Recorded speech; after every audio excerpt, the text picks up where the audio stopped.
Hello friends, welcome to our Sayali fashion designer channel आणि मी आहे सायली. तर तुम्हा सगळ्यांचं आपल्या आजच्या नवीन अशा छानशा व्हिडिओमध्ये मी मनापासून खूप खूप स्वागत करते. तर कसे आहात तुम्ही? नक्कीच मस्त आणि मजेत असणार आहात. आणि आज मी तुमच्या सोबत खरं तर खूप सुंदर अशी ब्लाउज डिझाईन शेअर करणार आहे. ऍक्च्युली आपल्याला साडीनुसार बऱ्याचदा डिझाईन कशी बनवावी हे सुचत नाही. वेगळी युनिक अशी डिझाईन बनवायची असते आणि अशी डिझाईन बनवायची असते की ज्यामुळे साडी आणि ब्लाउज अजून सुंदर दिसावा. सो खास यासाठी आज मी तुमच्यासोबत खूप छान अशी ब्लाउज डिझाईन शेअर करणार आहे.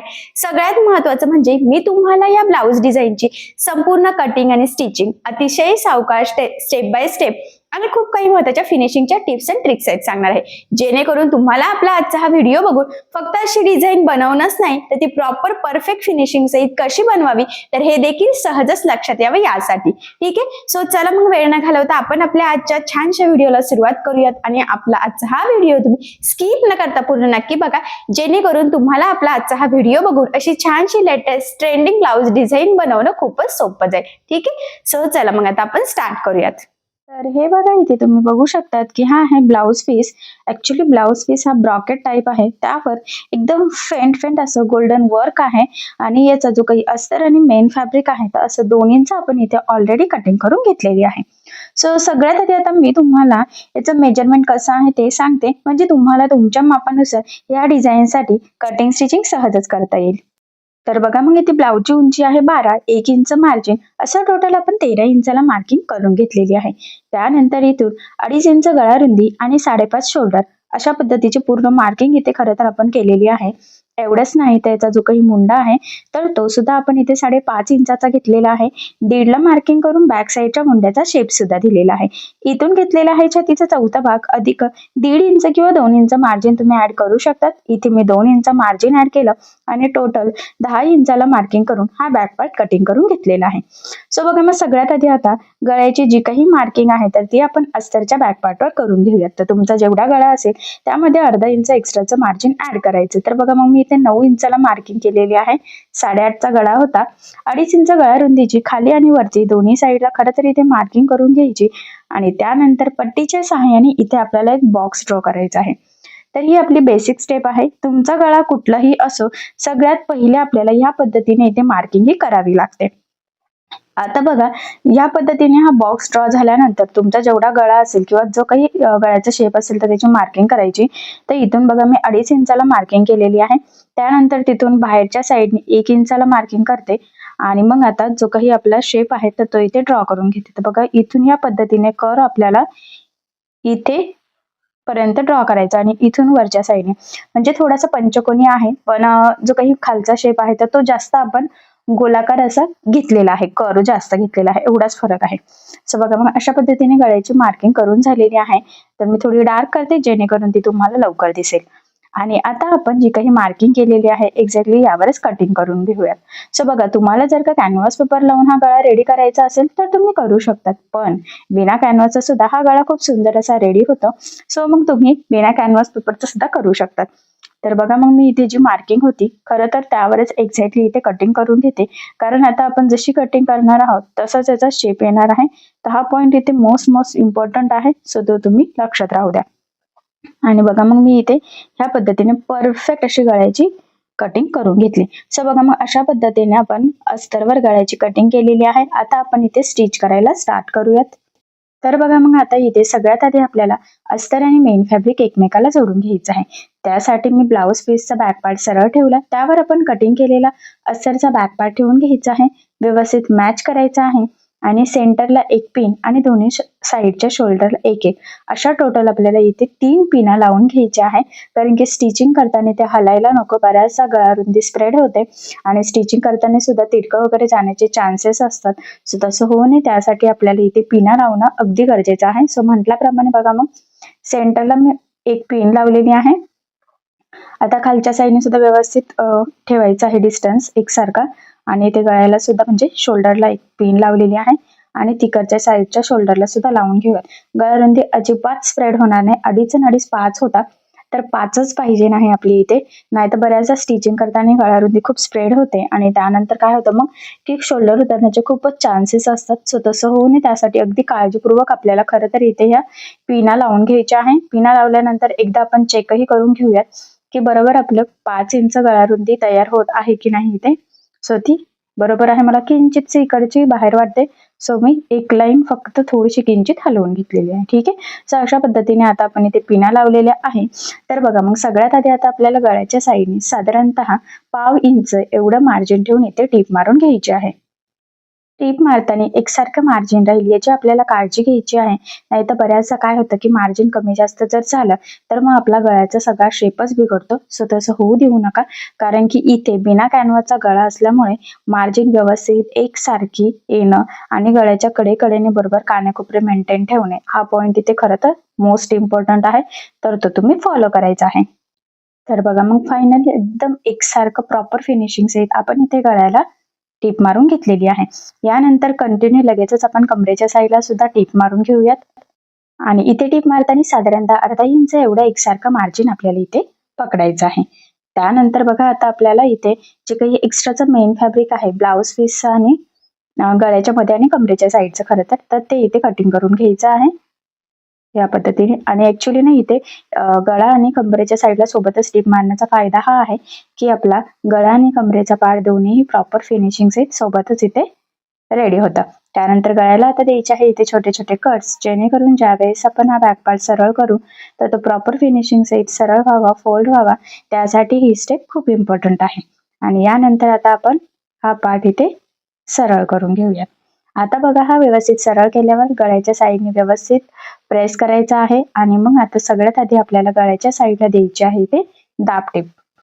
तर बघा मग इथे दाबटीप देताना काळजी घ्यायची आहे की आपला आतला अस्तरचा जो काही कपडा आहे तर तो वरती दिसणार नाही, जेणेकरून आपली गळ्याची फिनिशिंग बिघडायला नको.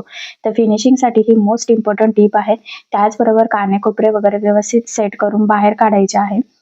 कारण कसं आहे मी म्हटल्याप्रमाणे बिना कॅनव्हास पेपरचा हा गळा आहे, त्यामुळे दाबटीप अगदी व्यवस्थित काळजीपूर्वक देणं खूप गरजेचं आहे. बराचसा कपडा जर आतमध्ये राहिला तर आपल्याला जसा शेप हवा आहे तसा खरं तर तो रेडी होणार नाही आणि तसा आपल्याला नकोय. सो अगदी काळजीपूर्वक इथे मग ह्या पद्धतीने तुम्ही बघू शकता की किती म्हणजे अगदी सावकाशपणे मी दाबटीप देत आहे, कारण की फिनिशिंग खूप इम्पॉर्टंट आहे. आणि ऍक्च्युली प्रॉपर फिनिशिंग सहित आपला मस्त असा हा गळा इथे रेडी झाला. त्यानंतर लगेचच आपण कमरेच्या साईडला सुद्धा इथे दाबटीप देऊन घेऊयात. आणि इथे सुद्धा अस्तरचा आतला कपडा वरती दिसणार नाही याची आपल्याला काळजी घ्यायची आहे. आणि बघा मग किती सुंदर प्रॉपर फिनिशिंग सहित इथे कमरेचा पार्ट सुद्धा रेडी झालेला आहे. यानंतर आता आपण अस्तर आणि मेन फॅब्रिक एकमेकाला जोडून घेऊयात. आता हे जोडताना जेवढं शक्य आहे तेवढं कमीत कमी मार्जिन इथे आपल्याला पकडायचं आहे, कारण हे मार्जिन आपण कुठेही कॅल्क्युलेट केलेलं नसतं. कारण तुम्हाला सगळ्यांनाच माहित आहे अस्तरवर आपण परफेक्ट कटिंग करतो आणि ब्लाऊज पीसचा कपडा आपण थोडंसं एक्स्ट्राचं मार्जिन ठेवून कटिंग करत असतो. खरं तर त्यामुळे मग आपल्याला या पद्धतीने हे जोडून जे काही एक्स्ट्राचं आहे तर ते कट करून परफेक्ट मापाचा बॅक पार्ट रेडी करायचा असतो. तर हा पॉईंट इथे मोस्ट इम्पॉर्टंट आहे, तर तो तुम्ही आठवणीने फॉलो करायचा आहे. आणि बघा मग सगळं कट करून खरं तर आपल्या इथे फायनल असा बॅक पार्ट रेडी झालेला आहे आणि फिनिशिंग तर खूप मस्त आलेली आहे, बघितल्यावरच लक्षात येते. त्यानंतर इथून किंचितसा आपल्याला गोलाकार शेप ड्रॉ करायचा आहे आणि तोच शेप आपल्याला दुसऱ्या साईडने सुद्धा सेंटर पासून हवा आहे, कारण की सेंटर पासून दोन्ही साईडने आपला शेप व्यवस्थित सेम यावा यासाठी. सो त्यामुळे मग मी ह्या पद्धतीने फोल्ड केलं, त्यानंतर थोडं प्रेस केलं आणि फेंट फेंट मार्किंग इकडे पण दिसते तर ते मी चॉकच्या साह्याने डार्क करून घेतली. ठीक आहे. सो अशा पद्धतीने ही मार्किंग झालेली आहे. त्यानंतर आता ब्लाऊज पीसची पट्टी घेतली. इथे तुम्ही कॉन्ट्रास्ट कपडा पण यूज करू शकतात, बट मी मॅचिंगच घेतलेला आहे. आणि 1 इंच एवढं मार्जिन ठेवत इथे खरं तर मी टेप मारून घेते. तुम्हाला आता ही पट्टी किती जाड वगैरे हवी आहे खरं तर त्यावर ते डिपेंड आहे. त्यानंतर बघा किंचितचं कडेचं कट करून एकदम प्रॉपर सरळ आपण ही पट्टी इथे तयार करून घेऊयात. ठीक आहे. आणि त्यानंतर आता याला छोटे छोटे प्लेट्स टाकून आपल्याला ही फ्रिल रेडी करायची आहे. फक्त एवढंच आहे की फ्रिल रेडी करताना त्यामधला जो काही डिस्टन्स आहे तर तो कमी जास्त होणार नाही, एकसारखा येईल याची आपल्याला काळजी घ्यायची आहे, कारण फिनिशिंगसाठी खूप खूप इम्पॉर्टंट आहे. जर का तुम्ही या प्लेट्स छोट्या मोठ्या जवळ लांब असं जर केलं तर सगळं लुकच बिघडेल आणि ब्लाऊज डिझाईनची फिनिशिंग अजिबात चांगली येणार नाही. सो त्यामुळे अगदी काळजीपूर्वक आपल्याला या छोट्या छोट्या प्लेट्स टाकून फ्रिल रेडी करून घ्यायचं आहे. सो बघा मग हे फ्रिल आपलं रेडी झालेलं आहे. जर आपल्याला कमी पडलं तर अजून आपण नंतर तयार करून घेऊयात. आता हे रेडी केलेलं फ्रिल आपल्याला बॅकनेक डिझाईनला लावायचं आहे. तर आपण लावून घेऊयात. जी मार्किंग केली होती बघा चॉकच्या साहाय्याने फेंट बरोबर त्याच मार्किंगवर खरं तर आपल्याला हे फ्रिल लावून घ्यायचं आहे. फक्त व्यवस्थित एकसारखा आपला शेप मेंटेन राहील याची आपल्याला काळजी घ्यायची आहे. आणि इथून बघा आता छोटंसं मी पुन्हा फ्रिलचं जॉईंटच देऊन घेत आहे, कारण की आपल्याला ते पुरलेलं नाहीये. ठीक आहे. जर का तुमच्याकडे कंटिन्यू मोठी पट्टी असेल तर तुम्हाला डायरेक्ट ते पुरू शकतं, पण इथे माझ्याकडे कंटिन्यू मोठी पट्टी नव्हती, त्यामुळे मग ते पुरलं नाही. तर 2 वेगवेगळे फ्रिल आपण इथे जॉईन करून घेतलेले आहे. त्यानंतर किंचितचं इथलं कट करून सगळं व्यवस्थित सरळ सेट करून घ्यायचं आहे. अजून मोस्ट इम्पॉर्टंट पॉईंट इथे हा आहे की हे कट करताना चुकूनही ब्लाऊजला कुठेही कट जाणार नाही याची काळजी घ्यायची, कारण बऱ्याचदा गडबडीमध्ये तसं होत असतं. सो तसं होऊ देऊ नका. ठीक आहे. आता बघा किती छान प्रॉपर शेप मध्ये आपण ही फ्रिल लावून घेतलेली आहे. आता इथे आपल्याला एक लेस यूज करायची आहे. तुम्ही तुमच्या आवडीनुसार कुठलीही लेस यूज करू शकता, किंवा साडीला मॅच होणारी पण लेस इथे यूज केली तरी सुद्धा चालणार आहे, किंवा ब्लाऊजला मॅच होणारी. तर बघा मग मी इथे गोल्डन आणि थोडंसं मोरपंखी कलर कॉम्बिनेशनची लेस घेतलेली आहे, त्रिकोणवाली.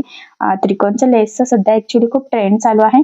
तुम्ही इथे तुमच्या आवडीनुसार कुठलीही लेस यूज करू शकतात, किंवा तुमच्या कस्टमरला कशी आवडते त्यावर सुद्धा ते डिपेंड आहे.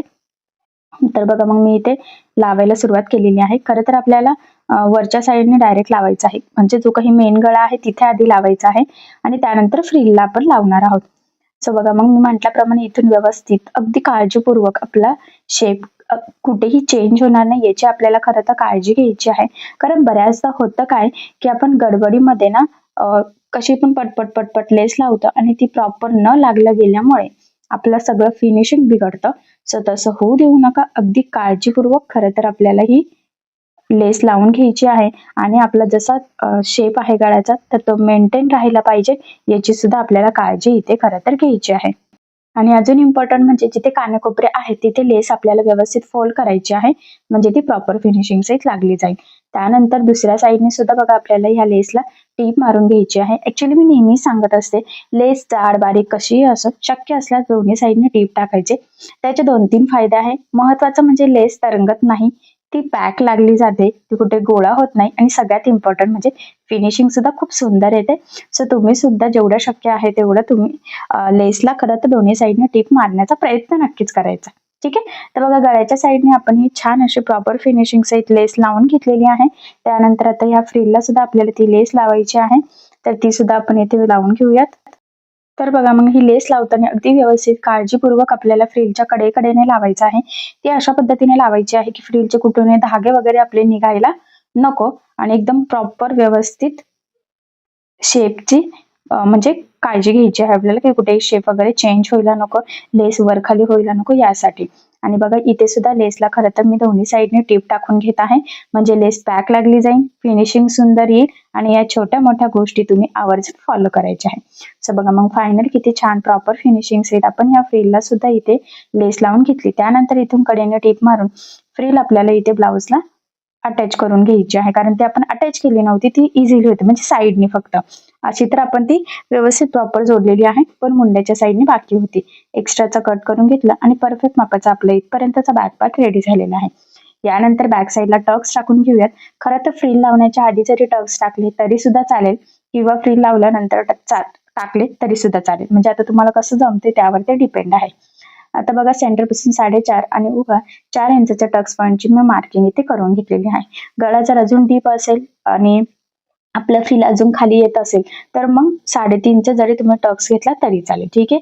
आणि बघा मग या पद्धतीने तिरका टक्स टाकायचा, टक्सला नेहमी डबल टिप द्यायची. त्याचबरोबर सुरुवातीला सुद्धा डबल टिप देऊन व्यवस्थित लॉक करायचं, जेणेकरून तिथून शिलाई निघणार नाही. सेम त्याच पद्धतीने दुसऱ्या साईडने सुद्धा आपण इथे टक्स टाकून घेतलेला आहे बघा, कारण की जर टक्स निघला तर ब्लाऊज लवकर खराब होतो. सो तसं होऊ देऊ नका. आणि बघा एकदम छान प्रॉपर असे बॅक टक्स आपले टाकून झालेले आहे, आणि नक्कीच फिटिंगला ब्लाऊज मस्त बसेल. त्यानंतर आता मी रेडीमेड 1 मीटर नॉट घेतलेली आहे गोल्डन कलरची. तुम्हाला जर कापडी बनवायची असेल तर तुम्ही बनवू शकतात, बट आजकाल बऱ्याच कस्टमरची रिक्वायरमेंट ही रेडीमेड नॉटच असते. सो मग त्यामुळे मग मी सुद्धा इथे रेडीमेड घेतलेली आहे. आणि गळ्याच्या मधला जो कपडा होता तर तो सिंपल असे फॅब्रिक पासून लटकन बनवण्यासाठी घेतलेला आहे बघा, आणि इथे व्यवस्थित टीप देऊन घेतली. सिंपल त्रिकोणी लटकन बनवायचं आहे आपल्याला. तुम्हाला जर वेगवेगळ्या पद्धतीचे डिझायनर बनवायचे असेल तर तुम्ही तसेही बनवू शकतात. काही प्रॉब्लेम नाही, ते तुमच्यावर डिपेंड आहे खरं तर. सो बघा, मग मी एक्स्ट्राचं इथे कट करून घेतलेलं आहे आणि ह्या पद्धतीने दोन्ही साईडचे सिंपल असे त्रिकोणी लटकन फायनली आपले रेडी झाले. सेंटर पासून कट करून आता आपण हे नॉट म्हणजे बॅकनेकला लावून घेऊया. आता बघा, शोल्डर पासून खरं तर 2.5 ते 3 इंच खाली आपल्याला ही नॉट लावायची असते. एक साईडची लावली की सेम 30 मार्किंग दुसऱ्या साईडला करून बरोबर एकाच लेवलमध्ये लावायचं, जेणेकरून फिनिशिंग सुंदर येते, फिटिंगला छान बसतं आणि व्यवस्थित एकाच लाईन मध्ये ते लागले सुद्धा जातात. आता हे नोट बांधून घेतलेलं आहे आणि फायनली आपलं इथे बॅक पार्ट रेडी झालेला आहे. सो बघा, मग पंचकोनी गळ्यावर खूप सुंदर अशी लेटेस्ट ट्रेंडिंग न्यू लुक मधली आपण ही डिझाईन इथे बनवून घेतलेली आहे. ब्लाउज पीसचाच कपडा यूज केलेला आहे, काही वेगळं यूज केलेलं नाहीये. आणि जर ब्रॉकेट टाईप ब्लाउज पीस असेल तर अशी डिझाईन तुम्ही नक्कीच बनवू शकता. नक्कीच या छानशा डिझाईनमुळे तुमच्या साडीला आणि ब्लाउजला खूप सुंदर असं लुक येईल. अशी छानशी डिझाईन तुम्ही नक्की ट्राय करून बघा. ठीक आहे. सो चला मग आता सगळ्यात इम्पॉर्टंट म्हणजे मी तुम्हाला अगदी सोप्या पद्धतीने डिझाईन सांगितलेली आहे आणि बऱ्याच कस्टमरला पंचकोनी गळ्यावर सुद्धा डिझाईन हवी असते आणि कशी बनवावी हे सुचत नाही. सो अशा न्यू लुक मधली डिझाईन तुम्ही नक्की ट्राय करून बघा. ठीक आहे. सो चला मग आता या डिझाईनची आयडिया तुम्ही तुमच्या कस्टमरला सुद्धा नक्कीच द्या. आय होप सो तुम्हाला आणि तुमच्या कस्टमरला सुद्धा ही डिझाईन नक्कीच आवडेल. सो नक्की ट्राय करून बघा आणि त्यामध्ये जर तुम्हाला काही प्रॉब्लेम येत असेल तर मला कमेंट करून नक्कीच कळवा. मी तुमच्या प्रश्नाची उत्तर देण्याचा नक्कीच प्रयत्न करेन. ठीक आहे. सो बघा, मग किती सुंदर प्रॉपर परफेक्ट असं फिनिशिंग सहित फायनली आपली डिझाईन रेडी झालेली आहे. बघितल्यावरच लक्षात येतंय की फिटिंग खूप सुंदर, म्हणजे फिटिंग आणि फिनिशिंग मस्तच नक्कीच येणार आहे. त्याचबरोबर सगळ्यात महत्वाचं म्हणजे जेवढं शक्य आहे तेवढं सोप्या पद्धतीने मी तुम्हाला सांगण्याचा प्रयत्न केलेला आहे. संपूर्ण कटिंग, स्टिचिंग, फिनिशिंगच्या टिप्सही तुमच्यासोबत शेअर केलेला आहे. सो चला मग आता आपण आपला आजचा छानसा व्हिडिओ इथेच थांबूयात आणि तुम्ही अशा पद्धतीचे डिझाईन नक्की ट्राय करून बघा. आणि जर तुम्हाला यामध्ये काही प्रॉब्लेम येत असेल तर मला कमेंट करून नक्कीच कळवा. मी तुमच्या प्रश्नाचे उत्तर देण्याचा नक्कीच प्रयत्न करेन. ठीक आहे. सो चला मग आपला व्हिडिओ आज इथेच थांबूयात आणि तुम्हाला आपला आजचा व्हिडिओ कसा वाटला हे मला कमेंट करून नक्की कळवा. त्याचबरोबर आपली डिझाईन आवडली असेल तर व्हिडिओला लाईक करायला विसरू नका आणि असेच नवनवीन छानसे व्हिडिओज बघण्यासाठी आपल्या सायली फॅशन डिझायनर या चॅनलला सबस्क्राईब करा. आणि ज्या वेळेस तुम्ही सबस्क्राईब कराल त्यावेळेस त्यासमोरील बेल आयकॉन ही नक्की प्रेस करा. त्यामुळे काय होईल, जेव्हा मी नवीन व्हिडिओज टाकेल त्याचं नोटिफिकेशन तुम्हाला तुमच्या मोबाईलवर येईल. ठीक आहे. सो चला मग भेटूया पुन्हा नवीन अशा छानशा व्हिडिओमध्ये. तोपर्यंत टेक केअर, काळजी घ्या आणि आपला आजचा व्हिडिओ शेवटपर्यंत पूर्ण बघितल्याबद्दल thank you so much. Bye bye.